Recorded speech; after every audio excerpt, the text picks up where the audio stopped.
The smell of chemicals hung in the air, sharp and heavy, as the afternoon sun slanted through the dusty windows of Lincoln High's science lab. Miss Caroline Hayes, a quiet woman in her early 40s with steel-gray eyes, was bent over a table, carefully checking the setup for the next experiment.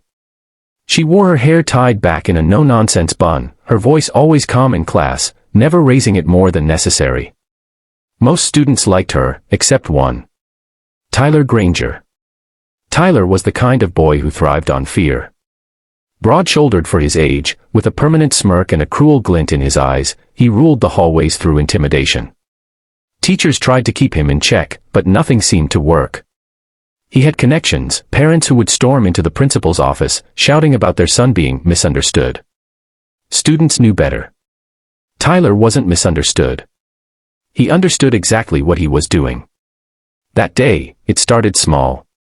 A comment here. A muttered insult there. A mess. Hayes ignored it at first. Years of teaching had taught her to choose her battles, but she noticed his tone shifting, becoming more venomous.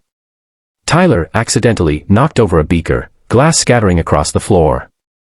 She told him to clean it up, her voice even, but there was a shadow in his smile as he bent down. The other students sensed it. The room's energy tightened. Tyler's footsteps followed her around the lab, too close, too deliberate. When she turned to instruct a group of students near the sinks, he moved in behind her. In one motion, his hand shot out, wrapping around her throat. It wasn't a playful shove. It was a grip, hard, angry, meant to dominate. For a second, the room froze. Students gasped. A few pulled out their phones. Tyler leaned close, sneering, "You gonna tell me what to do again, lady?" The change in Ms. Hayes was instant. Her stillness was not fear, it was calculation. Before anyone could blink, she broke his grip with a swift twist of her wrist, pivoted, and had him pinned against the lab counter with one arm locked behind his back. The move was so precise, so fast, that Tyler's face went pale. Her voice, low and steady, cut through the room. "Let me make this perfectly clear. You do not put your hands on me.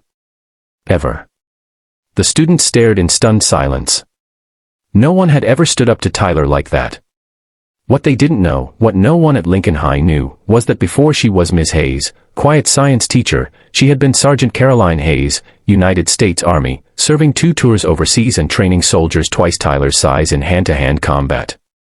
She had traded battlefields for classrooms, thinking she had left that part of her life behind.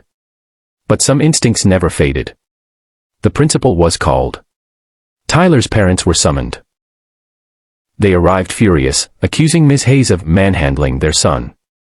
But this time, the evidence was on her side. Students' phone footage captured the entire incident. The district's lawyer got involved. The police pressed charges against Tyler for assault. The smirk he wore so often was gone. The weeks that followed were hard for Ms. Hayes. Rumors flew through the school.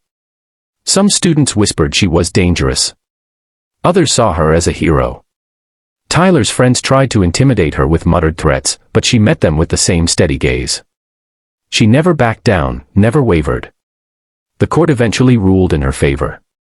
Tyler was sentenced to juvenile rehabilitation and mandatory counseling. His college prospects, once assured by his family's money, took a sharp turn. He had crossed a line, and this time, there were consequences. When Ms. Hayes returned fully to teaching, something had shifted, not just in her students, but in her. She realized that standing up for herself wasn't just about her own safety.